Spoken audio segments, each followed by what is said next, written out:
With more than 80 psukim of details, the Torah tells us in Parshas Tetzaveh about every single aspect of the Big Day Kahuna, of the special 8 garments of the Kohen Gadol. And the great Rishonim, including the Akedas Yitzchak, understand that the details are extraordinarily significant and contain Ramazim hints to important secrets of Torah. I wanted to look for a moment at one of the Big Day Kahuna. What was the Tzitz? Tucked away in 3 psukim in our Parsha, the Torah teaches us about the tzitz that was made of gold. Some Kodesh Hashem is going to have engraved in it, Kodesh Hashem, holy for God. V'samto saw a psil techeles, v'yolam tzefes, that had a string of techeles that connected it to the special hat of the Kohen Gadol. Amul pnei tzefes yen was on the front. V'yo al meitzach Aaron, and it was on the forehead of Aaron. V'nasas avon HaKadoshim, and it would carry the sin of the Kadoshim, the sin of the holies. What exactly does that mean? What was its purpose? So Chazal understand that it was to atone for the sin of ritual impurity. But the Gemara says that is not it. The Gemara in Zvachim teaches us that each of the Big Day Kahuna are mechaper, atone for a specific avera, for a specific character trait, as it was. And what does the tzitz atone for? The sin of azus panim, being brazen. How do we know this? Because it says meitzach, the forehead, when it comes to the tzitz, and it also says meitzach when it comes to azus. But we're left wondering, what's the connection between the two? There's a linguistic association, but what is the deeper connection? Well, the Torah tells us, V'ya meitzach amitzchot tamid or etzon lifnei Hashem. What does tamid mean? Tamid means constantly, all the time. The Kohen Gadol had to wear it all the time. He never had a break. He had to wear it to bed. He had to wear it everywhere he goes. The Torah doesn't provide any details.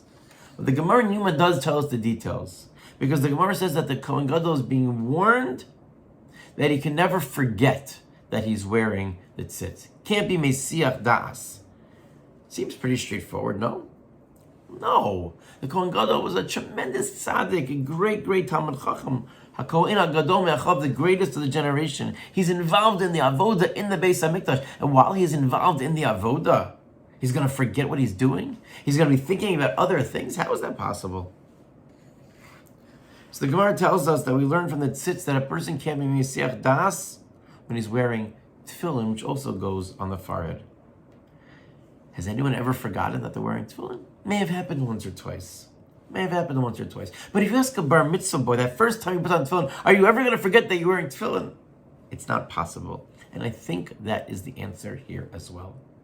If something is exciting and something is new, then we appreciate it. And then we understand that, of course, I'm going to remember and constantly be aware that it is there. But when you get used to something and you're doing it day in and day out, the potential for hesech hadas exists. It could even happen to the Kohen Gadol when doing the avodah each and every day and become weary or become apathetic. When does the potential for azus panim, for this brazenness, arise? When a person feels there's nothing special here. The pitfall of being bold, brazen, and unashamed, that's when it comes about. The tzitz was the antithesis of azus. It was there to be the vehicle which the Kohen Gadol is challenged to always remember, to be excited that you have the opportunity to do the avodah. You have the opportunity to be in the Beis HaMikdash. Don't forget, approach every day with vim and vigor. And therefore the tzitz atones for azus panim. When used properly, it's a reminder, tamid, all the time as to what our task is and what we need to be doing. And with this, maybe we can understand a Mishnah in Pirkei Avos. The Mishnah, 5th parak, says that Yehuda ben Tema says, Az panim legehenim. The one who's brazen goes to Gehenna. And then the Mishnah includes here, Tzom befonecha sheibana beis hamikdash, similar to the end of Shemon Esrei, that we should be zocha, we should merit the Beis HaMikdash. And the Mefarshim are confounded. Why suddenly the 5th parak is there this tefillah? But maybe now we understand. Yehuda ben Tema teaches us that if you want to avoid this midah of azus panim, we need the Beis HaMikdash.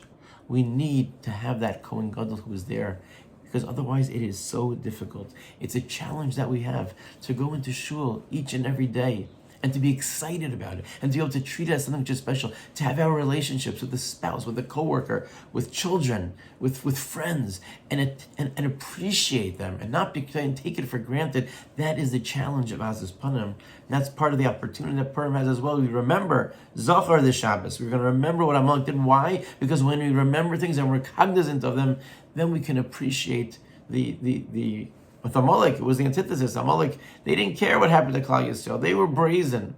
And our job is to constantly be aware of the opportunities that we have, of the mitzvahs that we have.